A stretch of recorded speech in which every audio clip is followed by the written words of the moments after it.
डोडो TV.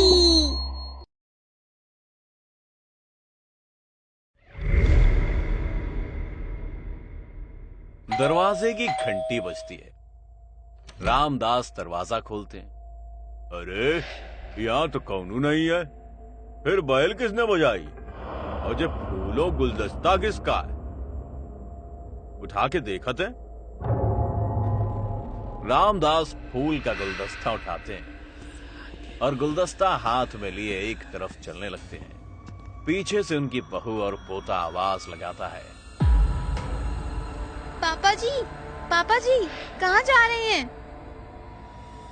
दादू दादू रुकिए दादू। पर वो रुकते नहीं है और एक तरफ चलते ही जाते हैं।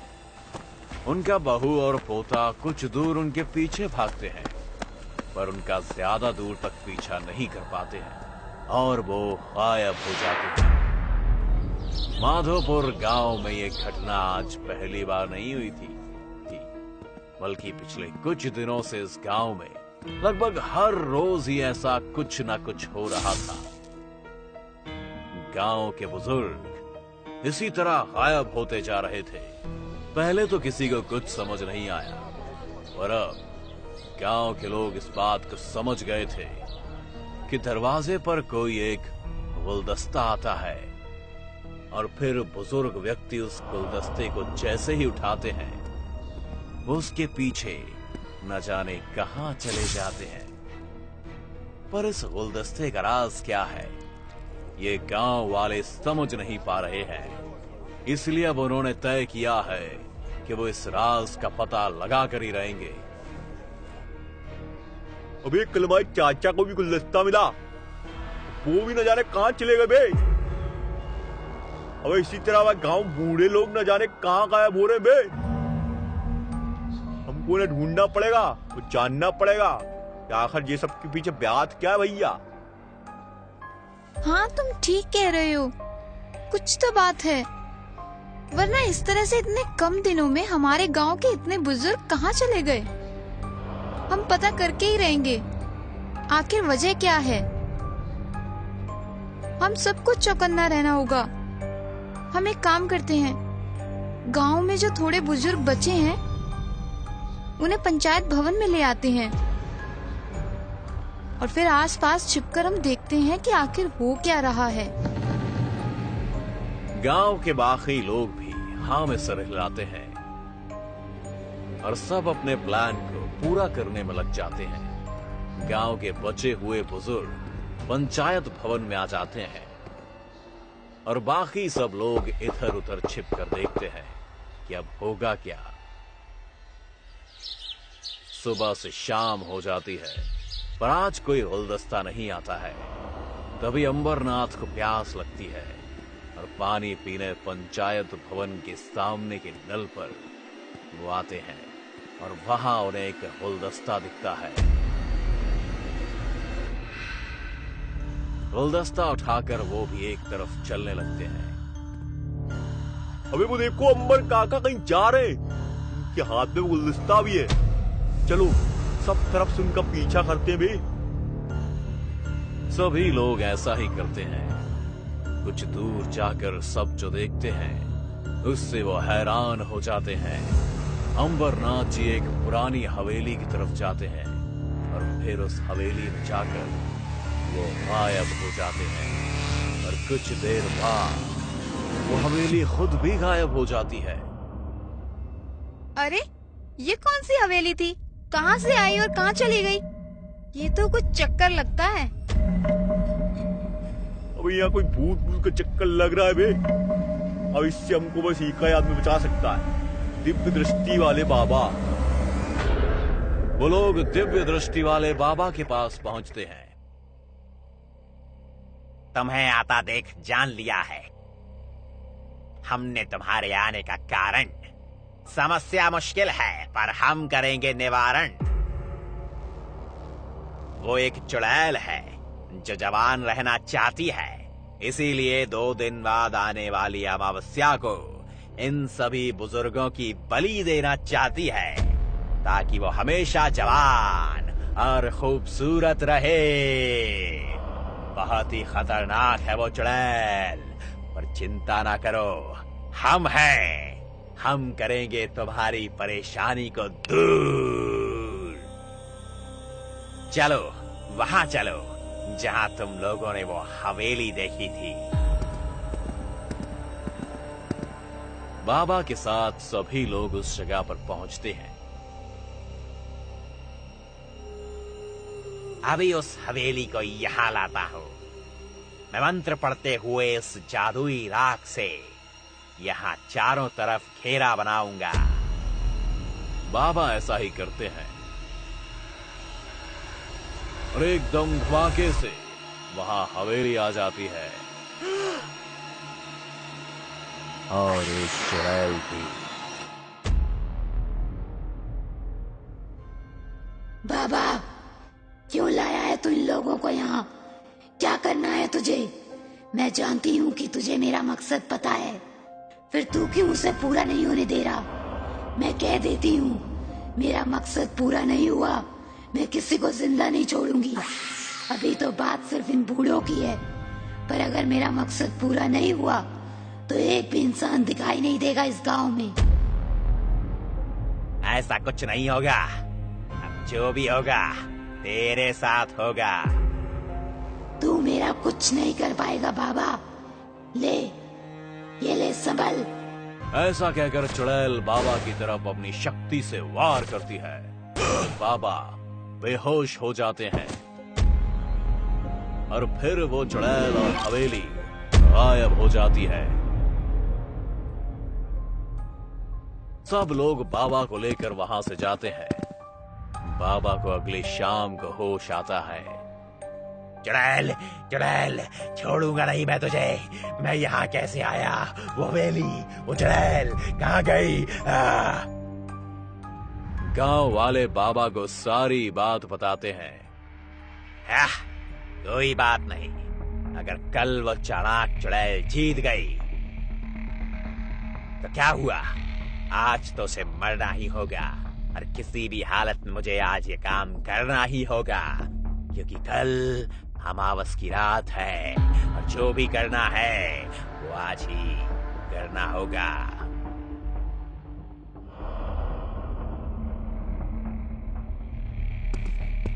बाबा गांव वालों के साथ उस जगह पर पहुंचते हैं और एक बार फिर से चुड़ैल को उसी तरह बुलाते हैं। तू नहीं मानेगा बाबा, कल तो तू सिर्फ बेहोश हुआ था, पर आज तुझे मरना ही होगा, क्योंकि तू मेरे रास्ते में आ रहा है। मरूंगा मैं नहीं, मरेगी तू तो अब। बाबा अपनी शक्ति से चुड़ैल की तरफ एक चाकू फेंकते हैं। चुड़ैल चाकू को हाथ में ले लेती है और उसे हवा में घुमाकर गायब कर देती है। चुड़ैल अब बाबा की तरफ अपनी शक्ति से एक चाल फेंकती है, जिसे बाबा अपनी शक्ति से काट देते हैं।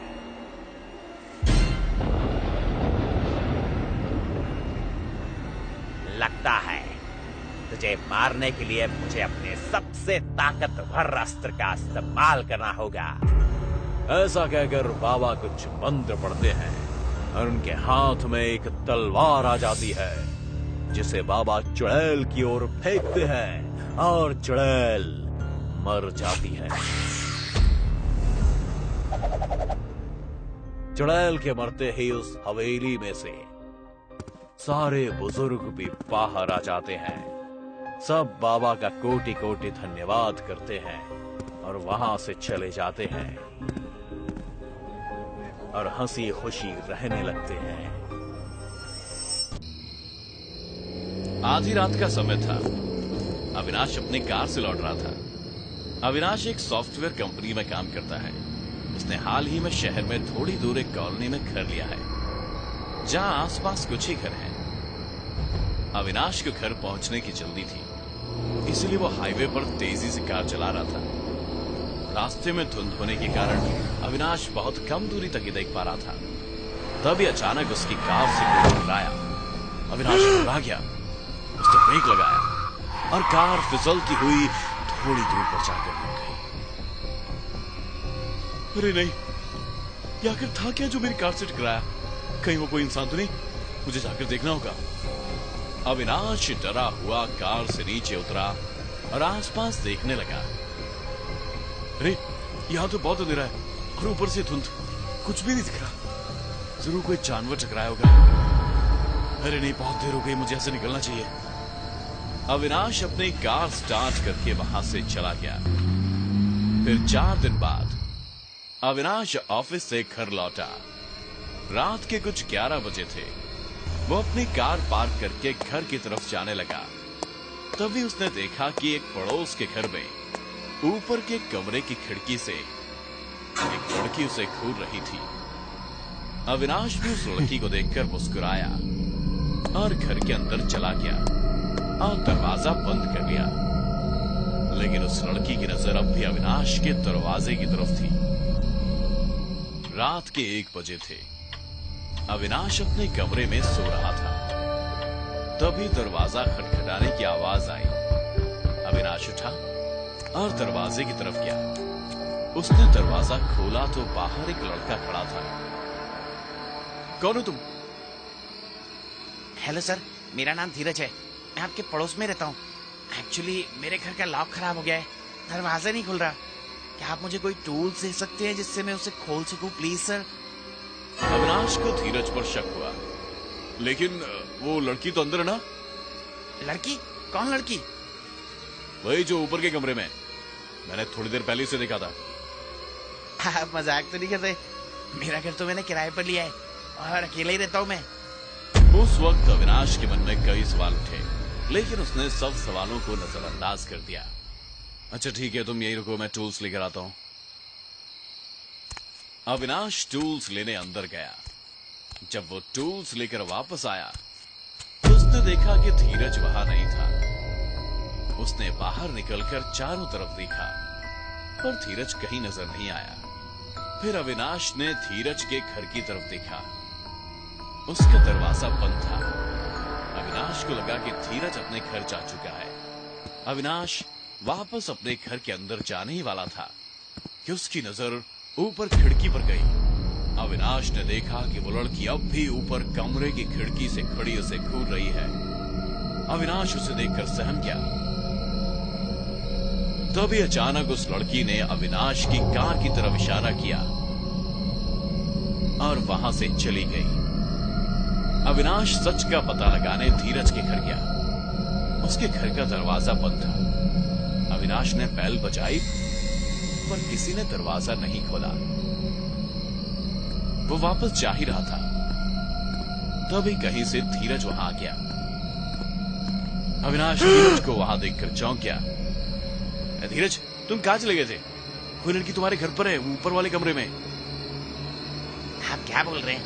अंदर कोई भी नहीं है। मेरा घर तो बाहर से बंद है। ठीक है, तो क्या मैं अंदर आकर देख सकता हूं? हाँ, क्यों नहीं। धीरज ने टूल्स लिए और दरवाजे को खोला। फिर दोनों अंदर गए। घर में बहुत गंदगी थी। जगह जगह धूल जमी हुई थी और मकड़ी के जाले लटक रहे थे। धीरज, यहां इतनी गंदगी क्यों है? ऐसा लग रहा है कि घर काफी दिनों से लॉक था। जी आपने सही कहा, मैं कुछ दिनों के लिए बाहर ही गया था, आज ही लौटा हूँ। अच्छा, क्या अब मैं ऊपर जाके देख सकता हूँ? हाँ, आप देख सकते हैं, वहां कोई भी नहीं है।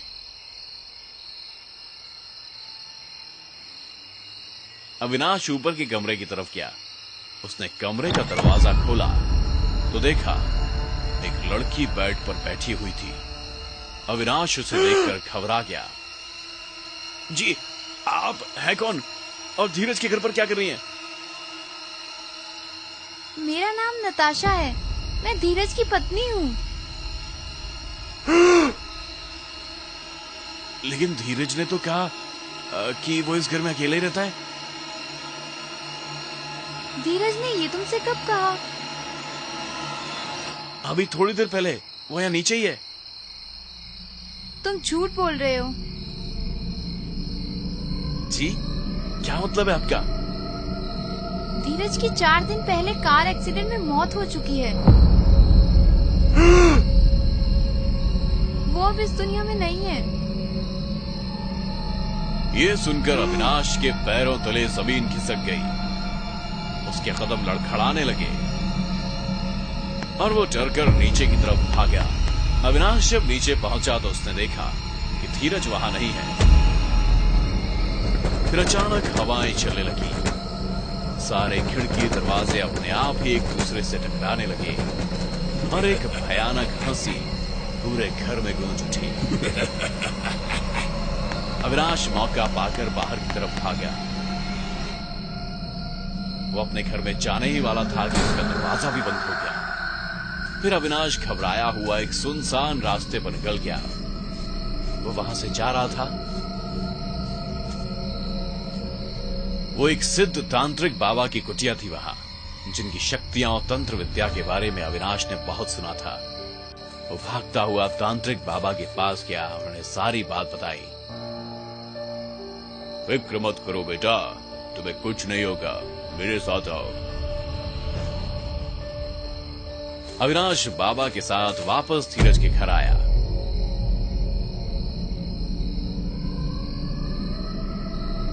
बाबा ने धीरज की आत्मा को आवाज लगाई, कहां है तू? सामने आ। तू इस बालक के पीछे क्यों पड़ा है? सामने आ।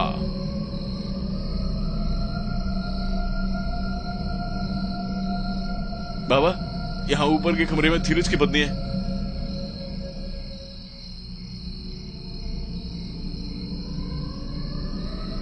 बाबा अविनाश को लेकर ऊपर के कमरे में गए। कमरे में जाते ही उन्होंने देखा कि धीरज की पत्नी भी वहां से गायब है। बाबा, वो लड़की थोड़ी देर पहले यहीं थी, मैंने अपनी आंखों से देखा था। अविनाश, जिसे तूने देखा था वो एक लड़की नहीं, उसकी आत्मा थी। तभी फिर से पूरे घर में भयानक हंसी की आवाज गूंजी। अचानक धीरज और नताशा की आत्माएं सामने आ गईं।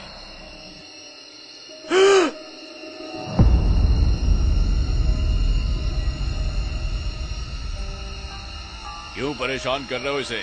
क्या बिगाड़ा इसने तुम्हारा? क्या बिगाड़ा है? याद है ना 4 दिन पहले क्या हुआ था? मैं अपने घर लौट रहा था, तभी अविनाश ने मुझे एक कार से टक्कर मार दी। मैं झाड़ियों में गिर पड़ा और मर गया। मेरी पत्नी इस सदमा बर्दाश्त नहीं कर पाई और उसने आत्महत्या कर ली। हमारी मौत की जिम्मेदार सिर्फ तुम हो। अब तुम जिंदा नहीं बचोगे। नहीं, मेरा यकीन करो, मैंने जानबूझकर तुम्हें नहीं मारा। ये समझ जाने में हो गया। बहुत कोहरा था और रात का वक्त था, तुम अचानक से आ गए। हाँ, मैंने कार से उतरकर बहुत ढूंढा, लेकिन धुंध होने के कारण तुम मुझे दिखे नहीं। मैं तो मदद करना ही चाह रहा था, मुझसे गलती हो गई, मुझे माफ कर दो भाई। देखो, जो कुछ भी हुआ अनजाने में हुआ, इसमें अविनाश की कोई गलती नहीं है, छोड़ दो इसे। अविनाश ने बहुत माफी मांगी, लेकिन आत्माओं के सिर पर खून सवार था। तभी धीरज ने अविनाश पर हमला कर दिया। वो अपनी शक्ति से अविनाश का गला दबाने लगा। अविनाश हवा में ऊपर उड़ने लगा, उसका दम घुट रहा था। ये देख तांत्रिक बाबा ने गंगा जल हाथ में लेकर अभिमंत्रित मंत्र पढ़ना शुरू कर दिए। ओम सिम ओम क्रीम श्रीम चामुंडाय विच्चै।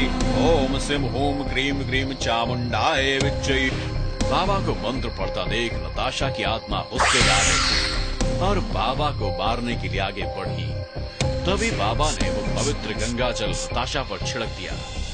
नताशा तड़पने लगी। ये देख धीरज ने अविनाश को छोड़ दिया। तांत्रिक, तूने ठीक नहीं किया। अभी तो हम जा रहे हैं, लेकिन हम वापस आएंगे, जरूर आएंगे। याद रखना, खून का बदला खून। दोनों आत्माएं वहां से चली गई। बाबा, लेकिन अगर आप नहीं रहे तो ये आत्मा मुझे मार देगी। ये ताबीज पहन लो और परेशान मत हो। इसके रहते वो आत्मा तुम्हें छू भी नहीं सकती। बाबा ने अविनाश को वो ताबीज दिया और वहां से चले गए। अविनाश ने ताबीज पाकर बहुत राहत पाई, मगर उसकी खुशी ज्यादा दिन नहीं टिक पाई। वो कहते हैं ना, सावधानी हटी दुर्घटना घटी। ठीक वैसे ही हुआ। कुछ दिन बाद अविनाश अपनी कार से ऑफिस के लिए निकला।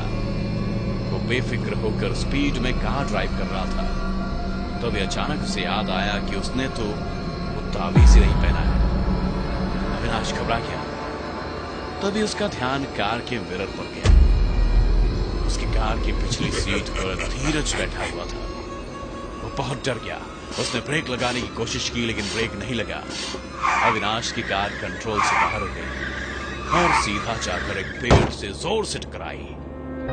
अविनाश की मौत हो गई, वो भी ठीक उसी जगह जहां धीरज की मौत हुई थी।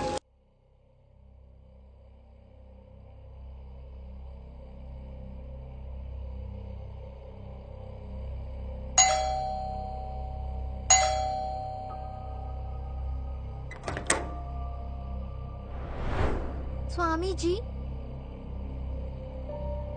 वो पहले से बहुत ज्यादा शक्तिशाली हो गई है। घर जा जाकर प्याज मांगती है और फिर घर के सभी लोगों को मौत के घाट उतार देती है। ये सब तुम्हारी पिछली गलती से हुआ, वरना वो खत्म हो चुकी होती। जानती हूँ स्वामी जी, लेकिन इस बार कोई गलती नहीं होगी। अगर हुई तो तुम और तुम्हारे पति को वो जिंदा नहीं छोड़ेगी। बस एक बात हमेशा याद रखो कि जिस दिन कोई इंसान उस चुड़ैल के वजन के बराबर प्याज में से तौल देगा, उस दिन वो चुड़ैल अपने असली रूप में आ जाएगी।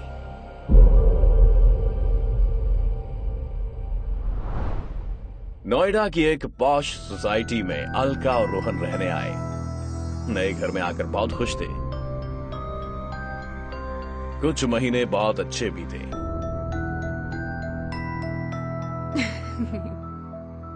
लेकिन फिर अलका और रोहन के बीच झगड़ा होने लगा। रोहन इस बात से बहुत ज्यादा परेशान था कि अलका रात भर घर से गायब रहती और सुबह होते ही लौट आती थी। तुम जाती क्या हो, करती क्या हो, मुझे जानने का पूरा हक है। पति हूं मैं तुम्हारा। और अपनी सोसाइटी में पिछले 15 दिनों से 15 औरतों की मौत हो चुकी है। मुझे तुम्हारी फिक्र लगी रहती है। मुझे माफ करना रोहन, लेकिन मैं तुम्हें कुछ नहीं बता सकती। सोसाइटी में हो रही मौतों की पुलिस जांच चल रही थी, लेकिन कुछ लोगों की बीच अफवाह थी कि सोसाइटी पर अब एक चुड़ैल का साया था। हम तो इस सोसाइटी को छोड़ रहे हैं। ये सोसाइटी अब शापित हो चुकी है, यहां से चले जाना ही बेहतर है। कहते एक औरत हर रात किसी एक घर को चुनती और वहां जाकर प्याज मांगती थी। कौन है? आती हूँ अभी।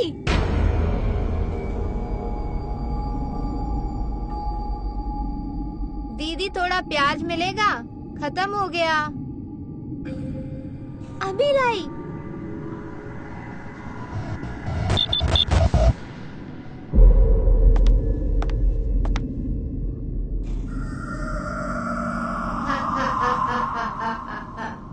प्याज, बहुत सारा प्याज चाहिए। प्याज मिलते ही वो औरत भयानक चुड़ैल बन जाती।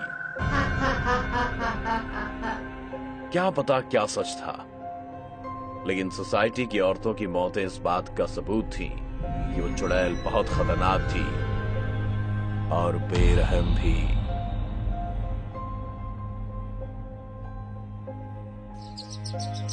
इस सब के बीच एक रात अलका काली साड़ी पहनकर जब घर से बाहर निकली तो रोहन भी अलका को बिना बताए चुपचाप उसके पीछे चल पड़ा।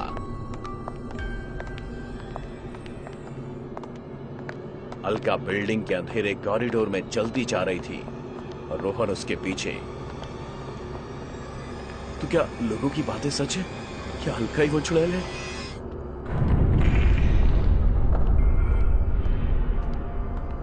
रहस्यों का सच जानने के लिए रोहन गुमनाम अंधेरे में बढ़ता ही जा रहा था। हे भगवान, ये किसकी चीख है? कहीं अलका तो। हड़बड़ाहट में रोहन दौड़ा, लेकिन अंधेरे में पीछे से किसी ने उसके सिर पर हमला किया। वो बेहोश हो गया।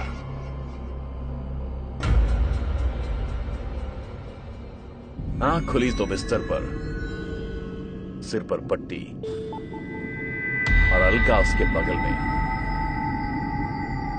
अलका, तुम ठीक तो? मेरे सर में बहुत तेज दर्द हो रहा है। तुम रात में कॉरिडोर में घायल पड़े थे। डॉक्टर ने कहा है अगर अच्छे से आराम करोगे तो 3 दिन में ठीक हो जाओगे। लेकिन कल रात मैंने तुम्हें वहां देखा। क्या कर रही थी तुम वहां? अभी सभी बातें छोड़ो और सिर्फ आराम करो। रोहन आराम करेगा तो मैं अपना अधूरा काम 3 दिन में खत्म कर पाऊंगी। अलका क्या करने वाली थी किसी को नहीं पता था।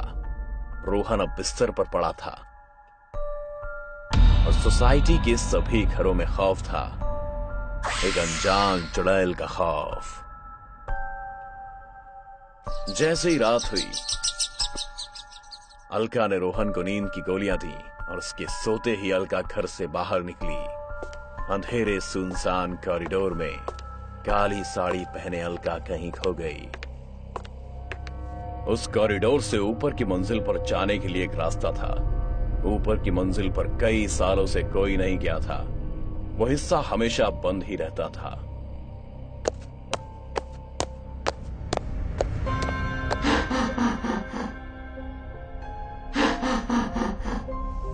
आज की रात इस सोसाइटी के लिए तबाही की रात होगी।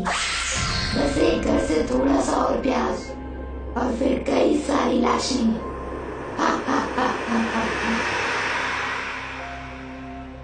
उस भयानक जगह को देखकर किसी भी इंसान की रूह कांप उठे। कोई सोच भी नहीं सकता कि यहाँ इतनी सारी लाशें इतने भयानक तरीके से लटकी हुई हैं। लेकिन ये आवाज किसकी थी? इन सब मौतों का सच क्या था? अलका आगे बढ़ी। तू जो भी है, अगर हिम्मत है तो मेरे सामने आ। अरे वाह, आज तो शिकार खुद चलकर मेरे पास आया है। अब वो बिल्कुल अलका के सामने थी। चुड़ैल ने अलका पर एक के बाद एक कई हमले किए। अलका बिल्कुल मौत के मुहाने पर पहुंच गई थी। मैं तो तुम्हारे लिए प्याज लाई थी।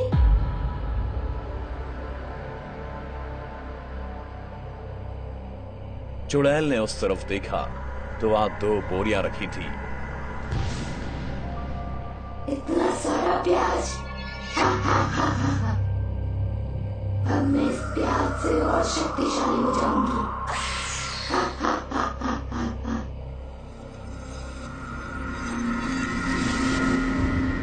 मेरी तरकीब काम कर गई। अब कोई और मौत नहीं होगी। अलका बुरी तरह घायल थी लेकिन खुश थी। अब वो चुड़ैल भी असली रूप में आ चुकी थी। मुझे माफ कर देना। मैंने बहुत सारे इंसानों को मौत के घाट उतार दिया, लेकिन अब तुम्हारी वजह से मुझे मुक्ति मिल गई।